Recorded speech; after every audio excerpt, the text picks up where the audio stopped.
Regarding weak and very weak hadith, then by the unanimous consensus of the scholars, these cannot be used to base our theology on.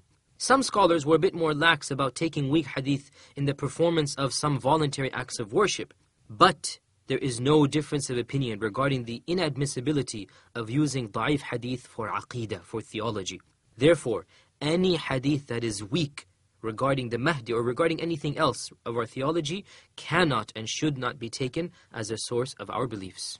With this prelude to the actual science, the question that most of you might be asking is, how exactly do I know as a layman if a hadith is saheeh or da'if, is authentic or not? Well, to be very realistic and frank, there simply has to be an authority that a layman takes as his or her reference point. In other words, for the layman, there has to be an element of blind following. Of course, this rule does not apply to Sahih al-Bukhari and Sahih Muslim. These two books, Bukhari and Muslim, are taken as authentic, and each and every hadith in them, the layperson need not ask anyone else about them, they are authentic. But this cannot be applied to any other work of hadith, including the 4 Sunan works, the Sunan of Abu Dawood and At-Tirmidhi and An-Nasa'i and Ibn Majah. No doubt these 4 books are, for the most part, more authentic than the other books of hadith besides the 2 Sahih works, yet there are in these collections some ahadith which are not authentic, particularly the Sunan of Ibn Majah. It has a significant corpus of weak and very weak and even some fabricated narrations. So the question arises then, the average layman has to follow an authority because he doesn't know how to analyze the hadith himself. Who should he follow?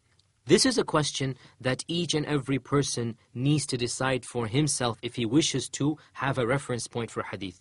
Just like every layperson needs to find a scholar or a few scholars whom he takes as his reference for fiqh, similarly, he should try his best to trust some of the specialists in hadith. And of course, the greatest scholar, or I should say of the greatest scholars of the past, known as the Khatim al-Huffaz or the seal of the hadith masters, is Al-Hafiz Ibn Hajar al-Asqalani, who died in the year 852 after the Hijrah.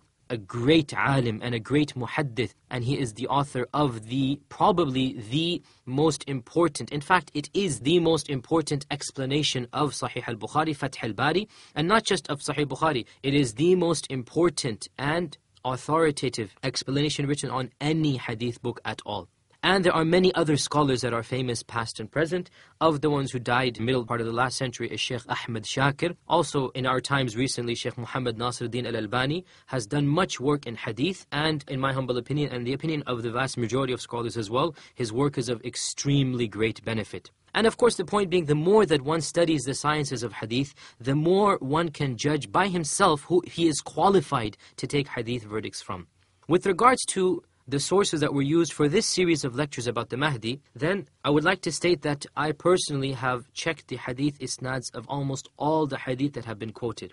And I have also looked at the verdicts of the famous hadith scholars of the past and present. And I have benefited immensely from the verdicts of Al-Hafiz ibn Hajar and Sheikh Ahmed Shakir and Sheikh Nasiruddin al-Albani. And I must mention particularly a work that I benefited from immensely, and that is a master's dissertation presented to Qura University regarding the ahadith of the Mahdi.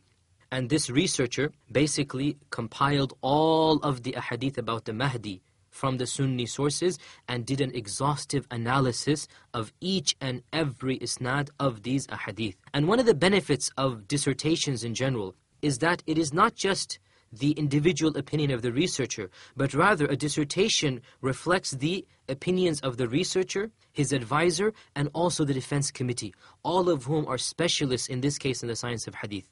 The dissertation in question that I used is entitled Al-Mahdi al-Muntadhar fi Daw' al-Ahadith wal-Athar al-Sahiha, which translates as the awaited or the expected Mahdi in light of the authentic ahadith and statements of the companions.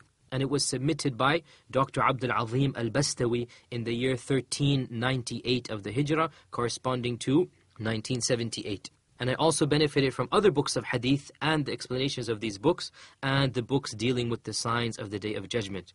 And it is my methodology that every single hadith that is quoted in this series of lectures is authentic unless I state otherwise. And in Allah we put our trust.